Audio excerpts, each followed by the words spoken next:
M के Urdu story के मुअज़्ज़ज़ दोस्तों, मैं हूं मुजाहिद खान और आप तमाम देखने और सुनने वालों को अस्सलाम वालेकुम। 3 महीने होने वाले थे। अलीना अपने हम जमात जाहिद के साथ एक किराए के मकान में रहती थी।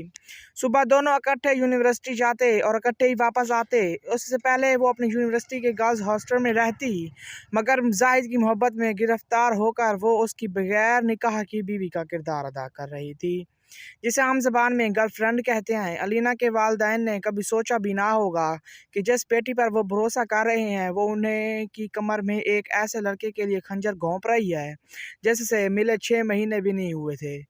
रोज़ रात को जाहिद के दोस्त भी मकान में आते जाते थे और अलीना जिसने कभी अपने भाई को पानी तक नहीं पकड़ाया, वो जाहिद के दोस्तों को सालन, रोटियां और चाय बना कर देती थी। अलीना के कुछ हम जमात लड़कियों ने उसे समझाया भी था कि इस तरह अपने माँ बाप के भरोसे को ना तोड़ा और अपनी इज्जत ख़राब ना करो, मगर अलीना उन्हें यह कहकर खामोश कर देती कि मेरी ज़िंदगी है, तुम्हें क्या, मैं जो भी करूं। 2 साल हो गुजर चुके थे। उस दौरान अलीना ने जाहिद को बहुत मरतबा कहा कि हम निकाह कर लेते हैं, मगर उसे हर बार टाल देता। ये सिलसिला इसी तरह चलता रहा। अलीना ने बहुत चालाकी दिखाई और अपने वालिदैन को इस सब की बिल्कुल भी खबर ना होने दी। अलीना उम्मीद से हो चुकी थी। जब उसने जाहिद को बताया तो वो चौंक सा गया। जाहिद को ये सुनकर गुस्सा आ गया था। 2 दिन गुजर गए मगर जाहिद ने अलीना से बात तक नहीं की थी। वो शख्स जो 2 साल से 2 दिन रात मोहब्बत के नगमे गाता था, वो अलीना की तरफ देखना भी पसंद नहीं करता था। अलीना भी जाहिद के इस रवैये से बहुत परेशान थी। दूसरी परेशानी उसके पेट में पल रही थी। अब जाहिद रात को देर से घर आता और आकर खामोशी से सो जाता। अलीना रात रो रो कर गुजार देती, मगर जाहिद को उसके रोने से ज़रा भी फ़र्क नहीं पड़ता।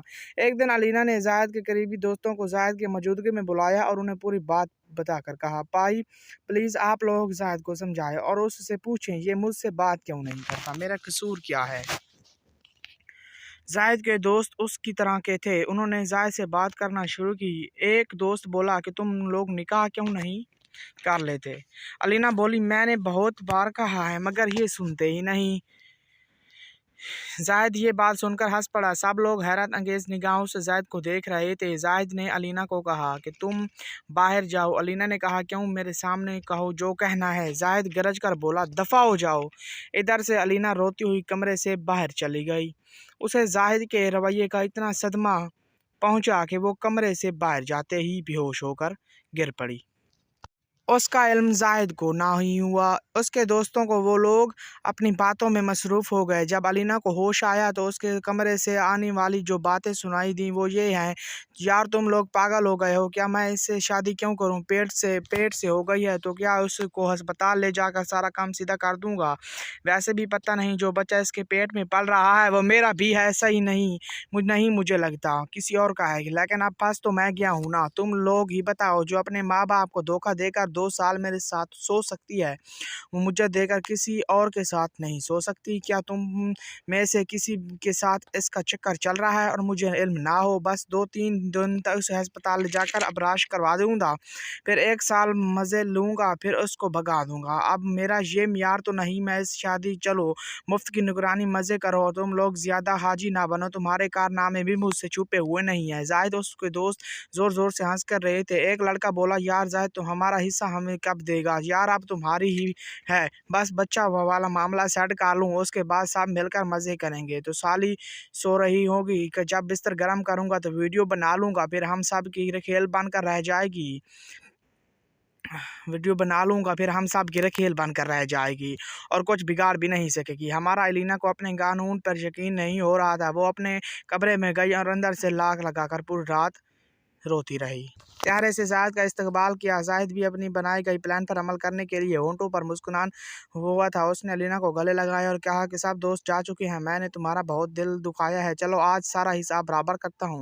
वो बेड पर लेट गया और जाहिद ने अपनी कमीज़ उतारी और कि अलीना ने चाकू सीने के आर पार कर दिया। जाहिद चंद मिनटों में तड़प कर मर गया। अलीना की हालत गैर हो चुकी थी। वो फर्श पर लेट गई और ज़ारा कोतार रोने लगी। 7 बज चुके थे। वो उठी, ज़ायद की लाश को बेड पर उठाई। उसका मुँह अलीना की तरफ था। अलीना ने हकारत भरी नज़रों से देखा और एक रात मारी तो ज़ायद का मुँह दीवार की तरफ हो गया। अपनी किस्मत को कोस रही थी। अब उसे अपनी गलतियों पर पछतावा हो रहा था, मगर वो अपनी गलतियाँ सुधार नहीं सकती थी। उसने खुद से कहा कि मेरे साथ ठीक ही हुआ है। मेरे जैसी का अंजाम यही होना था। मेरे वालिदैन ने मुझ पर भरोसा किया और मैंने एक अजनबी दरिंदे की खातिर अपना मज़हब, बाप का मान, भाई की इज़्ज़त, माँ का एतबार और अपनी आबरू सब लुटा दी। मेरा यही अंजाम होना था। नहीं, बल्कि ये बहुत कम है। ये सोचते हुए वो ज़मीन पर रोड पर चलने वाले तेज़ रफ्तार ट्रक के सामने कूद पड़ी और अपनी जान गँवा दी।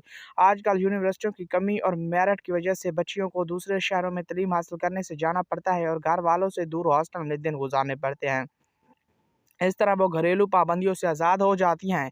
उन पर नज़र रखने वाला कोई नहीं होता। ऐसे में कुछ लड़कियां तो अपनी हिफाजत कर लेती हैं और कुछ नहीं कर पाते। यूनिवर्सिटियों का माहौल, आज़ाद ख्याल, एजुकेशन लड़कियों की सोच बदल देते हैं। हम जमात लड़कों और लड़कियों के ग्रुप में बन जाते हैं। वो लोग क्लास टाइम में भी पार्क, कैंटीन या फिर सुनसान जगहों पर पाए जाते हैं। लड़कों की तादाद बात होती है और ना हमारे माशरे में लड़के की गलती को देखा जाता है और ना ही उसकी इज्जत पर कोई उंगली उठाता है। सब बुरा लड़का यूँ का ही होता है। इसलिए अगर आपके वालिदैन पर आप पर इत्मीनान किया है तो उनके इत्मीनान को ना तोड़ें। जब भी बेटी घर से बाहर भाई के साथ भी चली जाए तो माँ-बाप को फ़िक्र लग रहती है।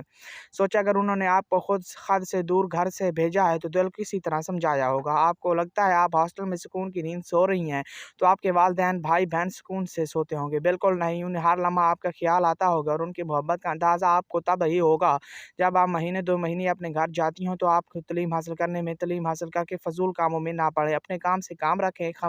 जब तक आपका चेहरा छुपा हुआ है, कोई आपको गंदी नज़र से नहीं देख सकता। इसलिए इस्लाम ने पर्दे का हुक्म दिया है। अक्सर लोगों का लिबास घर में और तरह का होता है और यूनिवर्सिटियों में और तरह का होता है। आप किसी और धोखे को नहीं दें, अपने आप और अपने वालिदैन को धोखा दे रही हैं। अगर हमारी वीडियो अच्छी लगी हो तो इसको एक लाइक करके हमारे चैनल को सब्सक्राइब कर दीजिएगा।